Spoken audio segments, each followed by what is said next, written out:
Kanker serviks bukan akhir dari segalanya. Kita simak yuk ceritanya Teh Ica, seorang kanker serviks survivor yang satu ini. Karena waktu itu tuh udah ngerasa yang namanya keputihan tuh berlebih banget. Pas udah dicek, kayaknya ada nggak benar nih, cuman di nanti itu sebenarnya udah mulai kerasa dari bulan Januari, tapi aku biarin aja. Nah, aku baru cek tuh di Februari 2021, ternyata pas aku cek itu, kata dokter, aku kena kanker. Padahal aku nggak ada turunan sama sekali dari keluarga Teh waktu itu tuh.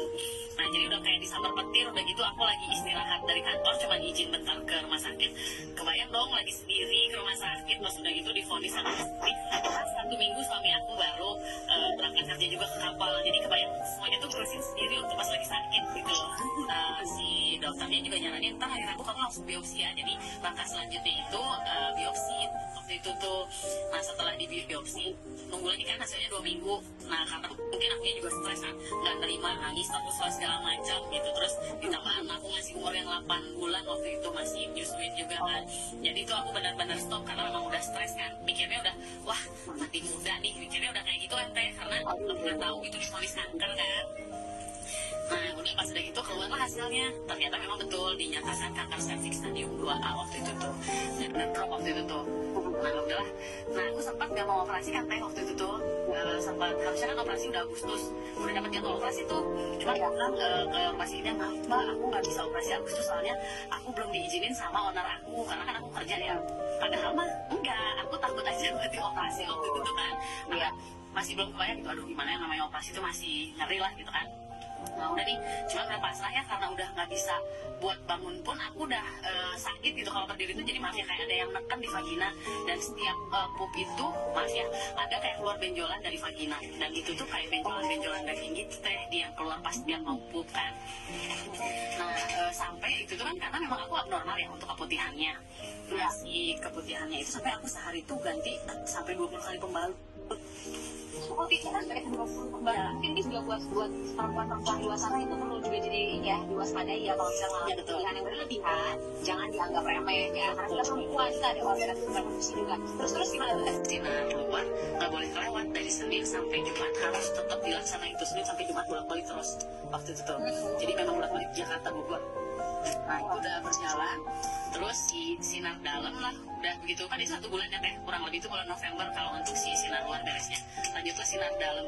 Kalau sinar dalam itu seminggu sekali, karena nggak boleh tiap hari kan, memang harus dijeda. Nah, ini yang memang agak sedikit luar biasa. Nah, di situ aku sih udah pasrah yang ya udahlah Bismillah, karena aku ngelihatnya aduh harus sehat karena anak-anak masih kecil waktu itu mikirnya kan kayak gitu. Nah, udah ternyata itu kan aku udah ngelakuin 4 kali ya Teh ya. Nah, di Januari 2022 harusnya aku di MRI lagi tuh. Ternyata hasil MRI-nya ini si kankernya tuh masih bandel. Yang awalnya 7 cm masih adalah sisa 1,9 cm terakhir tuh. Nah, ketemu dokter, ya tindakannya harus angkat rahim. Cuma aku waktu itu nggak mau angkat rahim Teh, karena aduh masih trauma banget tuh kan, masuk ruang operasi gitu kan segala macam. Nah, jadi pas waktu Januari itu aku udah nggak ngelakuin apa-apa tuh Teh. Cuman aku nyoba kayak ke apa sih, alternatif ya, puskip. Jadi aku tuh cuman ngejalanin yang namanya ini aja Teh, akupuntur. Jadi aku masih rutin akupuntur gitu. Nah, aku cuma jalanin akupuntur karena udah minum gitu. Nah, pas bulan September Mbak Mia kenalin nih produk ini ke aku, si produk Suba Utsu ini Teh. Mulai dari sini nih, masih belum yakin, nggak mungkin mak Suba Utsu bisa nyerap pas bulan Oktober itu.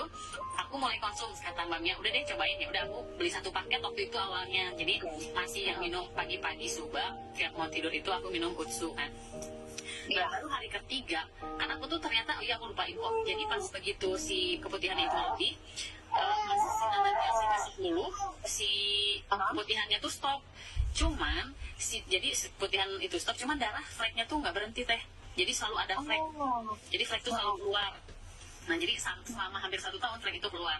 Nah, pas aku konsum Suba Utsu ketiga, si flag ini darahnya keluarnya lumayan banyak. Sampai aku bilang, Mak, ini gimana ya, kok darahnya keluarnya banyak gitu.